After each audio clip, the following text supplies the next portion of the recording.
நாம் தமிழர் கட்சி சீமான் மீது வன்கொடுமை பாதுகாப்பு சட்டம் வழக்கு பதிவு செய்தாச்சு.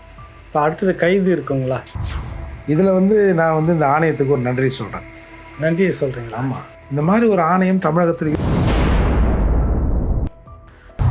1.5 கோடி மக்களுக்கு இது மாதிரி அநீதி நடக்கிற போது பறையர் சமூகம்னு நீங்கள் போக மாட்டீங்க.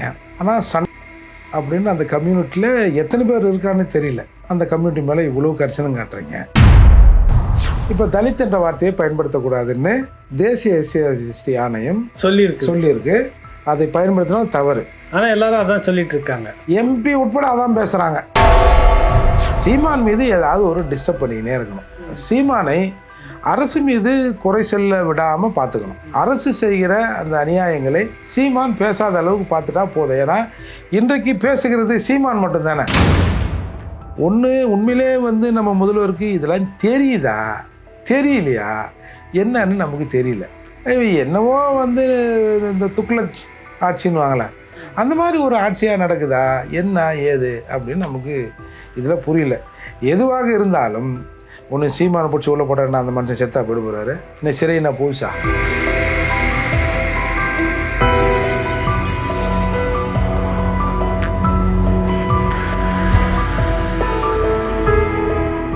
ராவணா பார்வையாளர்கள், தமிழ் உறவுகள் மற்றும் ராவணா நல உரிமைகளுக்கு வணக்கம்.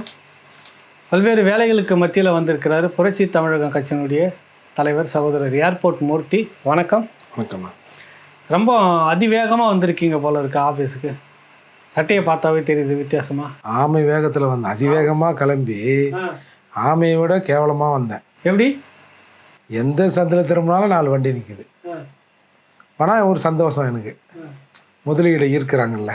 ஓ சரி. ஒரு 4 நாளைக்கு நம்ம கஷ்டப்பட்டோம் தான் அண்ணா. நாளைக்கு நம்ம நல்லா இருக்கிறதுக்கு, நம்ம சந்ததி நல்லா இருக்கிறதுக்கு படிச்சுட்டு அதாவது பிள்ளைங்க பாவம் அந்த ஸ்விக்கிலையும் அதுலேயும் இன்ஜினியரிங் எம்பி எல்லாம் படிச்சுட்டு ஸ்விக்கி அதுன்னு வண்டி ஓடுதுங்க. பாவிங்க இந்த முதலீடை கொண்டாந்து போட்டாங்கன்னா இந்த பிள்ளைங்க அங்கங்கே எங்கேயாவது அந்த படிப்புக்கு ஏற்ற கௌரவமான வேலையில் இருப்பாங்கல்ல. அதற்காக அந்த கஷ்டத்தை நம்ம சகிச்சுக்கலான்னு பொறுமையாக வண்டியில் கொண்டு வரீங்க. சேர்ந்தேன். சரி, முதல் கேள்வியாக நம்ம எதை வைக்கிறோன்னா, நாம் தமிழர் கட்சி சீமான் மீது வன்கொடுமை பாதுகாப்பு சட்டம் SC/ST ஆக்டை பதிவு செய்துட்டாங்க இன்னைக்கு. ஆமாம், பட்டாபிராமில். ஏற்கனவே SC/ST ஆணையம் உத்தரவிட்டிருந்தது. அதுக்கு முன்னாடி காவல் நிலையத்தில் புகார் கொடுத்துருந்தார். எடுக்கலை அப்படின்னு சொன்ன பட்சத்தில் ஆணையத்தில் முறையிட ஆணையம் வழக்கு பதிவு செய்ய சொல்ல இன்று வழக்கு பதிவு செய்தாச்சு. இப்போ அடுத்தது கைது இருக்குங்களா? விசாரணை சம்மன் கொடுத்து விசாரிப்பாங்க. அவங்க முடிவு பண்ணுறது தானே கைது. அவங்க நினச்சா கைது பண்ணுவாங்க, நினச்சா விடுவாங்க. அவங்க தானே முடிவு, அத்தாரிட்டி அவங்க தானே. நமக்கு என்னென்னா இதில் நான் இந்த ஆணையத்துக்கு ஒரு நன்றி சொல்கிறேன். நன்றி சொல்கிறீங்களா? ஆமாம், இந்த மாதிரி ஒரு ஆணையம் தமிழகத்தில் இருக்குதுன்னு இப்போயாவது தெரிஞ்சுது. அதுக்காக சொல்கிறீங்களா? அப்போ இவ்வளோ நாளாக இல்லைன்னு நினச்சிட்டு இருந்தீங்களா? இல்லை, அப்படின்னு தான் வேங்க வயலுக்கு போய் பார்த்துருக்கோம்ல ஆணையம். குறைஞ்சது டேங்க்கு மேலே ஏறி பார்க்குறாங்களோ இல்லையோ, டேங்க்கு கீழே நின்னாவது அண்ணாந்து இதுதானா அந்த டேங்க் தானா அப்படின்னா அது பார்த்துருப்பாங்கல்ல. போய் அந்த ஸ்டேஷன்லையாவது எப்பா அது என்ன பார்த்து எஃப்ஐஆர் யார் யார் போய் சேர்த்திங்க, யாரையாவது கூப்பிட்டு விசாரிச்சிங்களா, இல்லை விசாரித்த மாதிரி வெளியில் ஏதாவது சொல்கிறீங்களா அப்படியாவது கேட்டிருப்பாங்கல்ல. அந்த வகையில் இன்றைக்கு இது நடந்தது மகிழ்ச்சி அளிக்கிறது. அதே மாதிரி பல இடங்களில் கோயில் பிரச்சனைலாம் வருதில்ல. பட்டியல் சமூக மக்களை குறிப்பாக பறையர்களை உள்ளே விட மாட்டுறாங்க. சண்டாளர் மாதிரி நாங்களும் ஒரு பிரிவு தானே அதில். அப்போ அந்த ஒரு பிரிவுக்கு இவ்வளவு கரிசனையாக இருக்கிறவங்க ஒரு கிட்டத்தட்ட 2011 கணக்குப்படி நாங்கள் 1 கோடியை சில்லற மக்கள் தொகை. ஆமாம், ஆஃப் த ரெக்கார்ட் கிட்டத்தட்ட ஒரு 1.5 கோடி இருக்கிறோன்னு சொல்கிறோம். 1.5 கோடி மக்களுக்கு இது மாதிரி அநீதி நடக்கிற போது பறையர் சமூகம்னு நீங்கள் போக மாட்டீங்க. ஆனால் சண்டாளர் அப்படின்னு அந்த கம்யூனிட்டியில் எத்தனை பேர் இருக்கான்னு தெரியல. அந்த கம்யூனிட்டி மேலே இவ்வளோ கரிசனம் காட்டுறீங்க. அது ஒரு வருத்தம், ஒரு பக்கம் வருத்தம் அளிக்கிறது அந்த விஷயத்தில். சரி பார்ப்போம், இதை கேள்விப்பட்டாவது அவங்க போய் மாநில SC/ST ஆணையம் அந்த டேங்கை போய் அந்த மலத்தை மோந்து பார்த்துட்டு இல்லை மலம் தான் இது, ஏன்னா சஸ்பெக்ட்ஸ் தானே பல பேர் சொல்லியிருந்தாங்க அப்படின்னு சொல்கிறாங்களான்னு பார்ப்போன்னு தான் எங்களை போன்றவர்கள் நினைக்கிறோம். சரி, இங்கே முதல்ல நான் ஒன்று தெளிவாக சொல்லிடுறேன். சீமானும் அந்த வார்த்தையை பயன்படுத்தியிருக்க வேண்டாம். ஏன்னா நான் இந்த அதாவது இது தமிழக எஸ்சி எஸ்டி ஆணையம், தேசிய எஸ்சி ஆணையம்னு ஒன்று தனியாக இருக்குன்னு வச்சுங்க. இப்போ அந்த தமிழக எஸ்சி ஆணையம் ஒரு ஆணையம் போடுது, இந்த மாதிரி சண்டாளன்ற வார்த்தையை பயன்படுத்தினால் அது சட்டப்படி தவறுன்னு. இவர் என்ன நினச்சிருப்பாரு, இப்போ தலித் என்ற வார்த்தையை பயன்படுத்தக்கூடாதுன்னு தேசிய எஸ்சி ஆணையம் சொல்லியிருக்கு. அதை பயன்படுத்தினால் தவறு. ஆனால் எல்லாரும் அதான் சொல்லிட்டு இருக்காங்க. எம்பி உட்பட அதான் பேசுகிறாங்க. இப்போ அவங்க மேலெல்லாம் வழக்கு போட மாட்டீங்க? ஆக்சுவலாக போடணும். இந்த மக்களை என்ன பெயர் கொண்டு அழைக்கணும்னு சொன்ன பிறகு இப்போ ரவிக்குமார் எம்பி அதை சொல்கிறாரு, திருமாவளவன் எம்பி அதை சொல்கிறாரு, இன்னும் மற்ற கட்சி திமுக இருக்கிற எம்பிகள்லாம் அந்த வார்த்தையை பயன்படுத்துகிறாங்க. அதை தான் சொல்கிறேன், சல்லீஸாக யூஸ் பண்ணுறாங்க அந்த வார்த்தையை. ஆக்சுவலாக அது வந்து தடை செய்யப்பட்ட வார்த்தை. அப்போ அவங்க மேலே யாராவது வந்து என் மேலே வந்து இந்த மாதிரி இந்த வார்த்தை வந்து என்னை இந்த பெயரால் அழைக்கக்கூடாது அப்படின்னு தடை பண்ணியிருக்காங்க, இவங்க இந்த பேரால் அழைக்கிறாங்கன்னா இவங்க மேலே வராது வழக்கு. ஏன்னா இவங்க அந்த சமூகத்தில் வந்து டக்குன்னு அந்த நேரத்தில் பறையன்னு பார்த்து எவனும் என்கிட்ட வந்தால் இந்த ஊருக்குள்ளே வந்தால் சேரிக்குள்ளே வந்தால் செருப்பால் அடிப்பேன்னு சொன்னேன்ல, அதை மறந்துட்டு நானும் பறையன் தான். சிவப்பாக வருவானுங்க, அதை சொன்னார் முக்கியமாக, மறந்துட்டீங்க. ஆமாம், அது முன்னாடி. சரி. அதாவது முன்னே எப்படி சொன்னாருன்னா, சாதி பார்த்து முன்னாடி யாரும் வராதிங்க, சாதி பார்த்து வந்தீங்கன்னா நாளை என்னை விட கலராக வெள்ளையாக அழகாக எவனா ஒருத்தன் இந்த சாதியிலேருந்து வந்தால் அவன் முன்னாடி போயிடுவீங்க, அதெல்லாம் கொள்கையை பார்த்து வாங்க அப்படின்னு முன்னாடி சொன்னார். இப்போ இந்த மாதிரி சொன்னார் இல்லையா?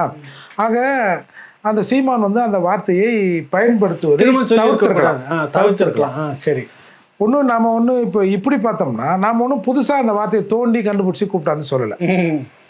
இப்போ நான் ஒரு பறையர்னு வச்சுங்க, என்னை வந்து என் சாதியை இழிவுபடுத்துகிற விதமாக என்னை பேசினா தான் தப்பு. என்னை பார்த்து ஒரு பறையர் அதே மாதிரி பேசுகிறாருன்னு வச்சுங்க, அது வந்து எஸ்சி எஸ்டி அட்ராசிட்டியில் வராது. அப்போது நமக்கு இப்போ ஒரு டவுட்டு, இந்த புகார் கொடுத்த அஜித் ஏதோ ஒருத்தர் தம்பி, அவர் வந்து முதல்ல சண்டாளர் கம்யூனிட்டியான்னு தெரியணும். விசாரித்து பார்த்த அளவுக்கு அது இல்லை. சரி, இந்த பக்கம் வந்தால் கருணாநிதி சண்டாளரா, அந்த சமூகத்தை சார்ந்தவரா அப்படின்னா அதுவும் இல்லை. அப்போ இது எப்படி வந்து பிரமா பேசி இதில் இருக்குது அப்படிங்கிறதும் ஒரு சிக்கல் இருக்குது. அதால் ஒரு வழக்கறிஞர் துல்லியமாக அதை சொல்கிறாங்க. அதால் இது வந்து நடைமுறைக்கு அந்த அளவுக்கு சாத்தியம் இல்லாத வழக்கு. இவங்க கூப்பிட்டு ஆனால் இவங்க விசாரிக்கலாம், இவங்க எஃப்ஐஆர் போடலாம். அப்போ நீதிமன்றம் தானே அது வந்து இறுதி தீர்வாகும். அங்கே போய் இந்த மாதிரியான விஷயங்கள் பேசப்படுகிற போது இந்த வழக்கு நிற்காது என்பது தான் ஒரு பார்வை. சரி, நீங்கள் இந்த சமூகத்தில் இந்த மக்களுக்காக எனக்கு தெரிஞ்சு ஒரு 25 வருஷமாக நான் உங்களை ஃபாலோ பண்ணிட்டு இருக்கிறேன். உங்களுடைய இளம் வயதுலேருந்து ஏர்போர்ட்டில் நீங்கள் ஊழியர் சங்கத்தினுடைய இதுவாக இருக்கிறப்பதுலேருந்து, அப்புறம் விடுதலை சிறுத்தைகளுடைய இணைஞ்சி பயணித்ததுலேருந்து இப்படி எல்லாருமே பார்த்துட்டு இருக்கிறேன். அப்புறம் ரொம்ப மிகப்பெரிய அரசியல் தலைவராக ஆலோசகராக பார்க்கப்பட்ட மதிப்புக்குரிய சசிகலா நடராசன் அவர்களோட நீங்கள் இணைஞ்சிருந்தீங்க, எல்லாம் பார்த்துட்ருக்குறோம். இது வரைக்குமான உங்களுடைய தேடல் நிறைய விஷயம் இந்த மக்களுக்காக நீங்கள் நிறைய செய்திருக்கீங்க, நிறைய விஷயங்கள் எடுத்திருக்கீங்க, ஆய்வு பண்ணியிருக்கீங்க. சண்டாளன் எங்கேயாவது இது வரைக்கும் இருந்திருக்குதா? சான்றுகள்லேயும் அரசு ஆவணங்கள்லையும் சார் இந்த குறிப்பிட்ட முன்னாருன்னு இருக்காங்க, இப்போ என்னென்ன சமூகம்லாம் இங்கே இருக்கிறாங்கப்பான்னு சொல்கிறாங்களா, அந்த மாதிரி இவர்கள் எங்கேயாவது இருக்கிறார்களா? சான்று கொடுக்கப்பட்டிருக்கா அவங்க அனுபவத்தில்? இல்லை. சண்டாளன் இது வரைக்கும் யாரும் ஒருத்தரும் சான்று எடுத்ததாக எனக்கு தெரியல. நீங்கள் இந்த சமூகத்தில் 76 கம்யூனிட்டி இருக்குல்ல, அதில் மதுரையில் ஒரு கம்யூனிட்டி ஒரு 10 பேர் இருந்தான் 71 சென்சஸில். இப்போ அவங்க கூட இல்லையா, அவங்க கொஞ்சம் கூட வளர்ந்துட்டு இருப்பாங்க. இல்லை, பல கம்யூனிட்டிகள் இந்த 76 பிரிவில் இருக்கிற கம்யூனிட்டிகள் ஆளே இல்லாத வெறும் பேர் மட்டுமே இருக்கிற கம்யூனிட்டிகள்லாம் இருக்குது. எல்லாம் மறைஞ்சு போச்சு. ஆமாம், மறைஞ்சு போச்சு. நீங்கள் அதுதான் 76லேயுமே இந்த சண்டாளன்ற பிரிவு இல்லை. அது வந்து நடைமுறையில் இருக்கிற மாதிரி எனக்கு தெரியல. நீங்கள் இப்போ எஸ்சி கம்யூனிட்டியில் இந்த 76க்கு முன்னாடி பல கம்யூனிட்டி இருக்குது. அதையெல்லாம் ஃபில்டர் பண்ணி காலத்துக்கு ஏற்ப இவங்க எஸ்சியாக இருப்பாங்க, ஒரு டிஸ்ட்ரிக்டில் வந்து இவங்க பிசியில் இருப்பாங்க, ஒரு டிஸ்ட்ரிக்டில் எம்பிசியில் வராங்க. அந்த மாதிரி பல குழப்பங்கள் இந்த லிஸ்ட்டில் இருக்குண்ணே. இப்போ என்னென்னா, நீங்கள் இப்போ சண்டாளன் அப்படிங்கிற ஒரு சாதி இருக்கா அப்படின்னு யாருக்கும் தெரியாது. அதாவது தெரியலன்றதுக்காக நீ வந்து நிரபராதின்னு நம்ம சொல்ல முடியாது, அது சட்டம் அதான் சொல்லுது. ஏன் அதால் நம்ம வந்து என்ன பண்ணுறோம், இதில் அதை வந்து இயல்பாக இவராக அந்த வார்த்தையை கொண்டு போய் திணிக்கலை. இருக்கிற பாட்டு வரியை சொல்கிறார். இப்போது அந்த பாட்டு வரிகள் தடை செய்யப்பட்ட வரிகளாக இருந்தது, இல்லை ஒரு தடை செய்யப்பட்ட புத்தகத்தில் இருக்கிற வரிகளாக அது இருந்தது அந்த வரிகளை எடுத்து இவர் பயன்படுத்தினார்னா கூட வந்து நியாயம் இருக்கு. ஒரு நியாயம் இருக்கு. அது 11 வருஷத்துக்கு மேல யூடியூப்ல இருந்துகிட்டு இருக்கு. இருக்கு. நீங்கள் பொதுவாக சண்டாளா கிராதகா அப்படிலாம் பழைய காலத்து படங்களில் வசனம் வரும் பார்த்துருக்கீங்களா? வந்திருக்குது. வந்திருக்குது. அப்படி இப்போ இருக்கும்போது இருக்கிற கலைஞர் அவர்களும் பயன்படுத்தி இருக்கிறாரு அந்த வார்த்தையை. நிறைய தலைவர்கள் பயன்படுத்தி இருக்கிறாரு. பார்த்துருக்காரு. சினிமா பாட்டில் வருது, அங்கே வருது, இங்கே வருது. இப்போ என்னென்னா சீமான் மீது ஏதாவது ஒரு டிஸ்டர்ப் பண்ணிக்கினே இருக்கணும். சீமானை அரசு மீது குறை சொல்ல விடாமல் பார்த்துக்கணும். அரசு செய்கிற அந்த அநியாயங்களை சீமான் பேசாத அளவுக்கு பார்த்துட்டா போதும். ஏன்னா இன்றைக்கு பேசுகிறது சீமான் மட்டும்தானே. ஏதோ இந்த குறுக்கு நடுக்க நம்ம அண்ணாமலை ஓடி இருந்தார், அவர் கூட ஒரு 3 மாதம் இங்கே போயிட்டாரு. இப்போ பேசுவதற்கு ஒரே ஆள் சீமான். வேற யாரும் பேசுறதுக்கு இல்லைன்றீங்க. எந்த அமைப்பு, கட்சி, இயக்கம், அது இது எதுவுமே யாருமே முற்போக்கு, பிற்போக்கு, பேக்கடா, ஷாக்கடா எதுவுமே இல்லைண்ணே. எல்லாம் அமைதியாக இருக்கு. எல்லாம் அமைதியாகிடுச்சு. அது அதுக்கு வந்து ஃபீடிங் ஆயிடுச்சு. ஃபீடிங் ஆயிடுச்சு. ஓ இல்லை, தமிழ் எனக்கு தெரியும், புரியுது. அவ்வளோலாம் எனக்கு விவரம் பத்தாது. நாய் வாயில் எலும்பு இருந்தால் குலைக்குமா? குலைக்காது.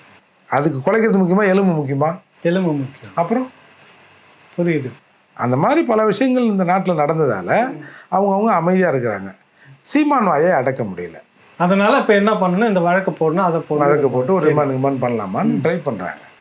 அதே நீங்கள் வந்து இது எல்லாருக்குமே தெரிஞ்சிருக்கு. சீமான் ஒரு தடவை சொன்னார், சாட்டை திரும்பவும் ஏதோ ஒரு தேர்தல் பிரச்சாரத்தில் அதை பாடினார் கூட்டத்தில். அப்படியே விட்டுருந்தா கூட யாருக்கும் தெரிஞ்சிருக்காது. இன்றைக்கி வந்து சண்டாளன் அப்படின்னா வந்து இவரை தாம்பா குறிக்குது அப்படின்ற மாதிரி இன்றைக்கி வந்து அந்த வார்த்தையை திமுக தான் கொண்டு போயிடுது. அதனால தான் பயந்து போய் இந்த மாதிரி கொண்டு வந்து திருத்தம் கொண்டு வந்து உடனே அறிவிச்சாங்களோ? ஆமாம், அதுக்கு தான் அறிவிச்சாங்க. பட் ஆனால் இவங்க ஒன்று சொல்லுவாங்க தெரியுமா, அந்த புளியார் பிடிக்க போய் குரங்கா மாதிரி போச்சுன்னு. அந்த மாதிரி இந்த வார்த்தையை பிடிக்க போய் அது வந்து இன்றைக்கி வந்து சாதாரணமாக எல்லாரும் அந்த வாட்ஸ்அப் ஸ்டேட்டஸில் வைக்கிற அளவுக்கும், நீங்கள் முன்னாடி பார்த்தீங்கன்னா அந்த யூடியூப்பில் அதை நிறைய பேர் பார்த்துட்டு கூட மாட்டான். தேடி தேடி பார்க்குறான். இப்போ நம்ம பார்க்கணும், அடுத்த தடவை வந்து தேர்தல் பிரச்சாரம் வருகிற போது அந்த பாட்டு மேடைகளில் ஒலிக்கப்படுகிறதா இல்லையான்றதை பார்க்கணும். ஏன்னா இன்னும் அந்த பாட்டுக்கு தடை விதிக்கலை. சொல்கிறதுக்கு தான் தடை விதிச்சுக்கிறாங்க, இன்னும் அந்த பாட்டுக்கு தடை விதிக்கலை. அதனால் இது போக போக இது தெரியும். இது வந்துங்க இது தேவையில்லாத நடவடிக்கை. அரசு ஒன்று உண்மையிலே வந்து நம்ம முதல்வருக்கு இதெல்லாம் தெரியுதா தெரியலையா என்னன்னு நமக்கு தெரியல. என்னவோ வந்து இந்த துக்ளக் ஆட்சின்னு வாங்கலை, அந்த மாதிரி ஒரு ஆட்சியாக நடக்குதா என்ன ஏது அப்படின்னு நமக்கு இதில் புரியல. எதுவாக இருந்தாலும் ஒன்று சீமானை பிடிச்சி உள்ள போட்டாருன்னா அந்த மனுஷன் செத்தா போயிட்டு போகிறாரு.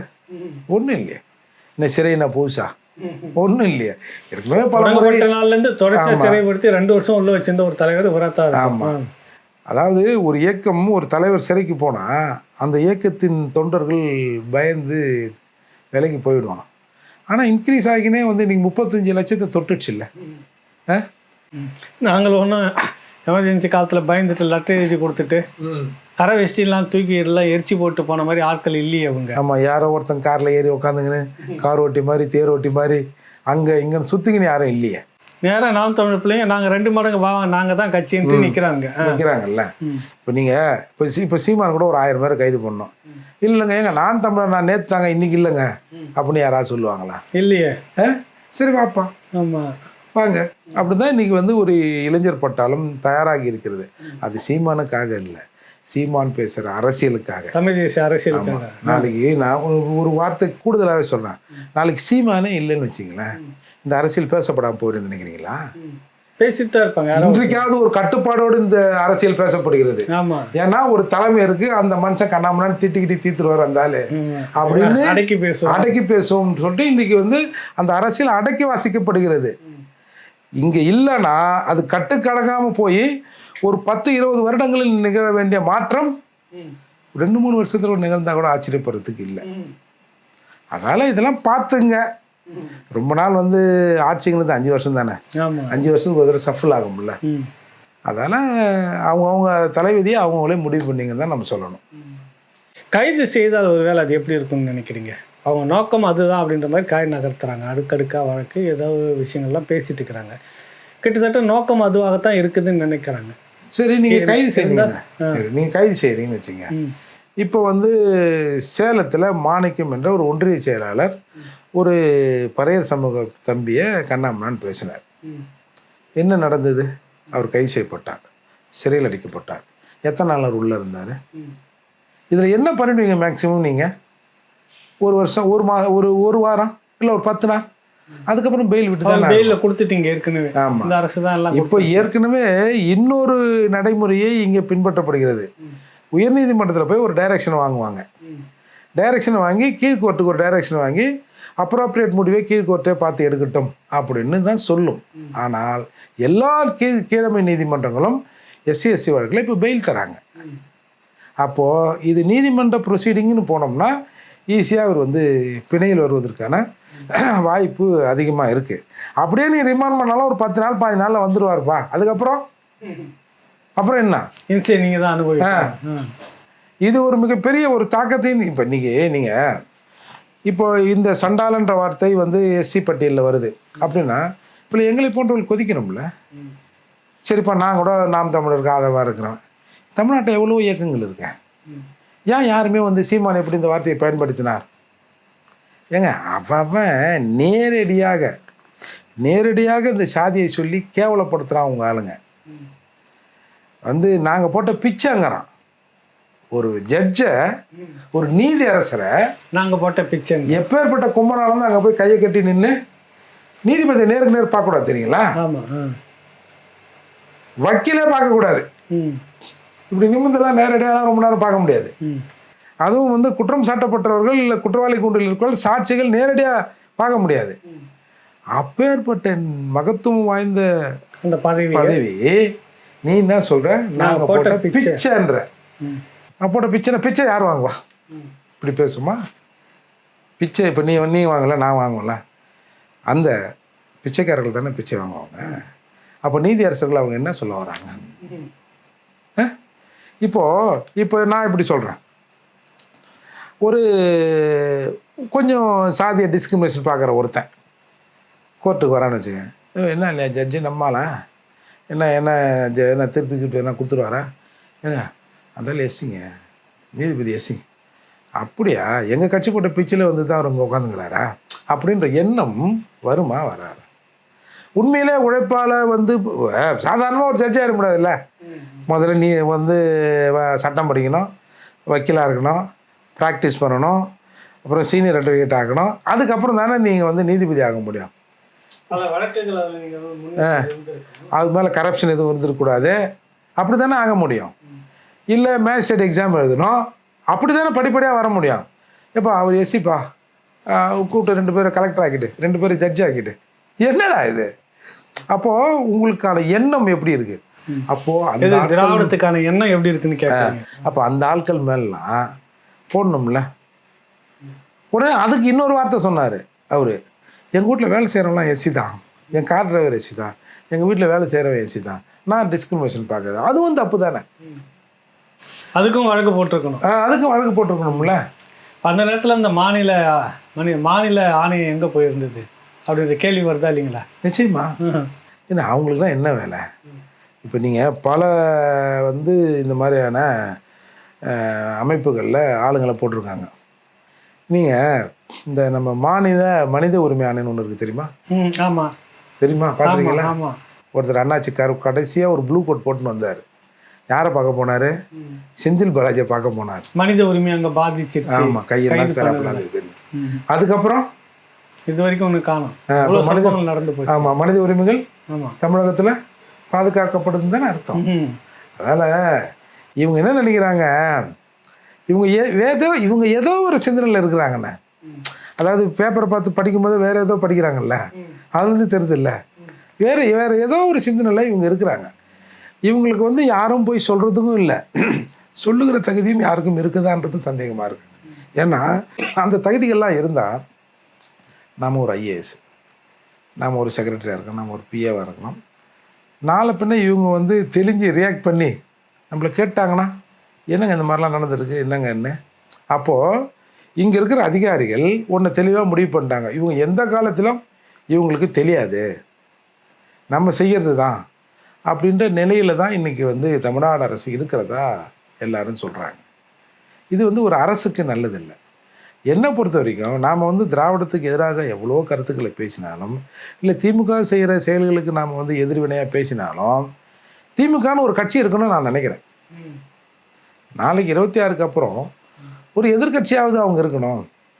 இருந்தால் அப்படி இப்படின்னு ஏதாவது கேட்பாங்கன்னு நான் மனசார நான் நினைக்கிறேன். அந்த நினைப்பு அவங்களுக்கு இருக்கான்னு தெரியல. சிக்கல். அடுத்ததாக பேசப்படுற விஷயம் வந்து என்னென்னா, கார் ரேஸிங் வந்து சென்னையினுடைய மைய பகுதியில் நடந்துகிட்டு இருக்கு. அதுக்காக சில கோடிகள், பல கோடிகள்லாம் வந்து ஒதுக்கப்பட்டது. இந்த சாலை வசதி அது இது நல்ல கார் அதுக்கேற்ற மாதிரி எல்லாம் தமிழ்நாடு விளையாட்டுத்துறை ஆணையத்தின் மூலமாக அந்த துறை அமைச்சர் வந்து ஒரு 250 கோடி கொஞ்சமாக தான் ஒதுக்கி இதெல்லாம் செய்திருக்கிறதா அப்படிலாம் பேச்சு வெளியில் வந்துட்டுருக்குது. இன்றைக்கி நடக்க வேண்டிய அந்த நிகழ்ச்சி நேற்று வந்து லேட்டாக தான் தொடங்கினது. இவ்வளோ பிரச்சனைகள் இதுக்குள்ளே இருக்குது. இது எப்படி பார்க்குறீங்க?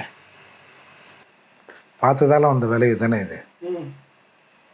கார் ரேஸை வேற எதுவும் சொல்கிறீங்க? இது பார்த்ததால வந்த கார் ரேஸை பார்த்ததால வந்த வேணான்றீங்களா? ஆமாண்ணே, கார் ரேஸை பார்த்ததால வந்த வேணாம். இப்போ குழந்தைங்கள்லாம் வெளியிட்டு போகிறோன்னு வச்சுங்க, ஒரு ரிமோட் காரை பார்த்துருத்துங்க, கூடாது வராது தெரியுங்களா? அது வேணும்னு அடமுடியும். அது வேணும்னு அங்கேயே ஊண்டு பிறண்டு சரி 4 அடி அடிச்சா கூட சரி வராதுங்க. அப்புறம் பா அப்படின்னு நம்ம இயல்பாக பார்த்துருப்போம்ல. அந்த மாதிரி இந்த ரேஸு யார் கண்ணில் என்ன மாட்டிச்சோ தெரில, யார் கண்ணில் என்ன மாட்டிச்சோ தெரில, நாம் இன்றைக்கி அவதிப்படுறோம். இருந்தாலும் எனக்கு இதில் ஒரு திருப்தி. நான் முன்னாடியே சொன்ன மாதிரி முதலீடு வரப்போகுது. இதில் ஒரு வருத்தம் என்னன்னா, எனக்கு ஒரு வருத்தம், இப்போ நம்ம ஜெகத் ரட்சகன் அவர்களோட ஒரு 89 கோடி சொத்துக்களை முடக்கம் செஞ்சுருக்காங்க. சரி, இலங்கையில் போய் 26,000 கோடி முதலீடு செய்ததாக ஒரு பேச்சு அடிப்படுது. அதில் வைலேஷன் இந்த சிங்கப்பூரில் ஒரு கம்பெனி ஆரம்பித்து அதாவது ஷெல் கம்பெனி, வெறும் கம்பெனி பேர் இருக்கும், அட்ரஸ் இருக்கும், இயக்கம் எதுவும் நடக்காது. அந்த மாதிரி ஒன்று ஆரம்பித்து அது மூலிமா இலங்கையில் இன்வெஸ்ட் பண்ணியிருக்காங்கல்ல. இந்த விநாயகர் வந்து இந்த பழத்துக்கு ஞானப்பழமா என்ன பண்ணுது? ஞானப்பழம். ஆமாம், ஊரெல்லாம் சுற்றினார், முருகன் சுற்றினார். ஆமாம், அப்பா அம்மா சுற்றிட்டு வாங்கிட்டாங்க. அதே மாதிரி நம்ம முதல்வர் பாருங்க, அவருக்கு வந்து 70 வயசுக்கு மேலே ஆகுது. இந்த நம்ம சில விஷயங்கள்லாம் பார்க்குறோம்ல, குடியாத்தினப்போ கூட பாவம் அவருக்கு உடம்பு. எல்லாரும் வயதானா எல்லாருக்கும் சில பிரச்சனைகள் இருக்கும், உங்களுக்கு இருக்கும், எனக்கு இருக்கும், எல்லாருக்கும் இயல்பாக வரும்ல. அப்பேற்பட்ட மனுஷன் நம்ம நாட்டை முன்னேற்றுறதுக்கு, தமிழ்நாட்டை முன்னேற்றுறதுக்கு ஊர் ஊராக அலையிறாரு. சரி, நீங்க இப்போ பேசுறது எனக்கு 2 கேள்வி 2 சந்தேகம். பொல்ல என்னன்றாரு, கார் ரேஸ் நடத்தினாக்கா முதலீடுலாம் வந்துடும், அதுக்கு கூட வந்து திருமாவளவன்னு சொல்கிறார் விடுதலை சிறுத்தைகள் கட்சி. இந்த மாதிரி விழா இந்த மாதிரி நிகழ்ச்சி நடக்கிறது, விளையாட்டு நிகழ்ச்சி நடக்கிறது சிறப்பு, வெளிநாட்டு முதலீடுகள்லாம் வரும், வெளிநாட்டு சுற்றுலா பயணிகள் வருவார்கள், தொழில் முனைவோர்கள் வந்து இங்கே தொழிலை தொடங்குவாங்க, பல பேருக்கு வேலை வாய்ப்பு கொடுக்கும், அதனால் இந்த கார் ரேஸு வந்து நடத்தப்படுறது சரிதான் அப்படின்னு அவர் சொல்கிறாரு. இங்கே நீங்கள் நடத்தி முதலீடு ஈர்க்கிறத விட்டு ஏன் முதலமைச்சர் வெளிநாடு போனார்? எனக்கு இந்த கேள்விக்கு பதில் வேணும். உங்ககிட்ட இருக்குங்களா? இருக்குண்ணா, அதை தான் சொல்கிறேன், அதுதான் மாம்பழ கதையை சொல்கிறேன். இப்படி பிளைட் ஏரியா முருகன் அந்த விநாயகர் வந்து முருகன் மயில ஏறி அங்கங்கெல்லாம் சுற்றின மாதிரி நம்ம தலைவர் இந்த நிலைமையிலையும் துபாய், ஸ்பெயின், அமெரிக்கா அங்கே இங்கேன்னு போகிறாருல்ல. இந்த பாவிங்க இலங்கையில் அங்கே இங்கே இன்வெஸ்ட் பண்ணுறத நம்ம ஊரில் இன்வெஸ்ட் பண்ணால் நம்ம முதல்வர் இங்கே இருப்பார். ஏன் இவங்களுக்கு இது தெரிய மாட்டேங்குது? இதுவும் நல்ல ஐடியா. இப்போ இந்த பொன்முடி வழக்கு ஒன்று பார்த்துருப்பீங்க. ஆமாம், ஒரு 41 லட்சத்துக்கு வெளிநாட்டில் ஒரு கம்பெனியை வாங்குறாரு, ஒரு ஷேரை வாங்கி 100 கோடிக்கு விற்கிறாரு. ஏம்பா அதே இங்கே வாங்கியிருந்தா உங்கள் காசெல்லாம் இங்கே இன்வெஸ்ட் பண்ணுங்களேன். இப்போ யார் நாங்கள் என்ன கேட்க போகிறோம்? ஒன்றும் கேட்க போகிறது இல்லை. ஏன் மறைச்சி எடுத்து வெளிநாட்டில் போடுறீங்க? அதெல்லாம் நம்ம முதல்வர் வந்த உடனே ஐயா எல்லாரும் உங்களை ஏமாத்துறாங்க, இங்கே பாருங்கள் இவ்வளோ பேர் போய் முதலீடை போய் வெளிநாட்டில் போட்டாங்க, அதெல்லாம் எல்லாரையும் உங்கள் ஆளுங்க எல்லாரையும் இங்கேயே போட சொல்லுங்கள் அப்படின்னு நம்ம வலியுறுத்துகிறோம்.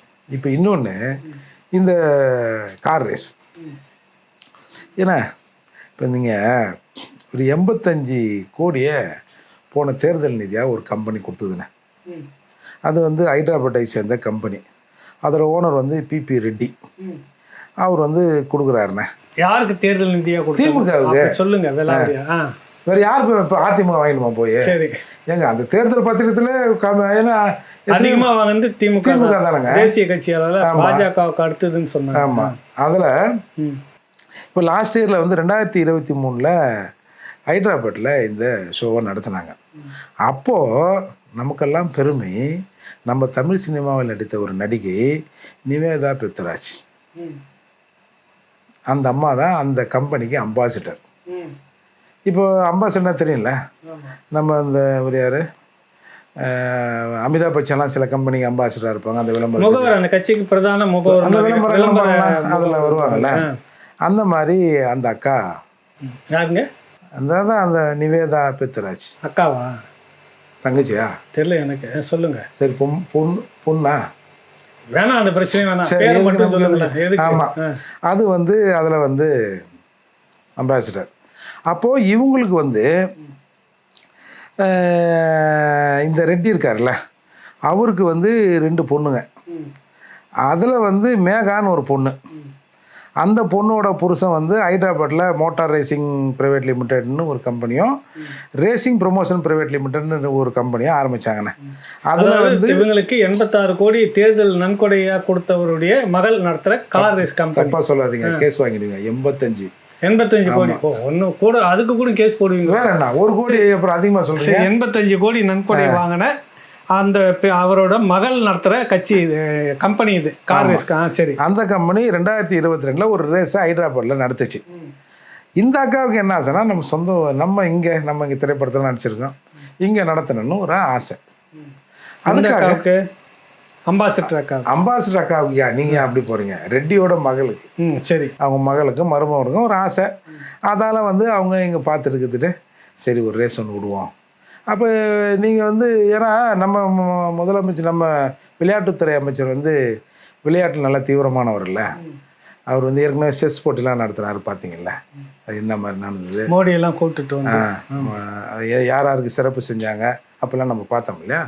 அப்படி இருக்கும்போது சரி, உனக்கும் இந்த கம்பெனிக்கும் சிறப்பு செஞ்ச மாதிரி இருக்கும், ஸ்போர்ட்ஸையும் நாங்கள் வளர்த்த மாதிரி இருக்கோம் அப்படின்னு அது வந்து ஏற்கனவே ஹைதராபாத்தில் நடத்துறதால இந்த ரோட்டில் நடத்துகிறாங்க. இப்போ இன்றைக்கெல்லாம் பைத்தியக்காரெல்லாம் பேசுகிறான், யோ ஏன்னா ஜனங்க போகிற ரோட்டில் நடத்துகிறாங்க அப்படின்னு. இது வந்து இது பேரே ரோட் சர்க்கியூட் தான்.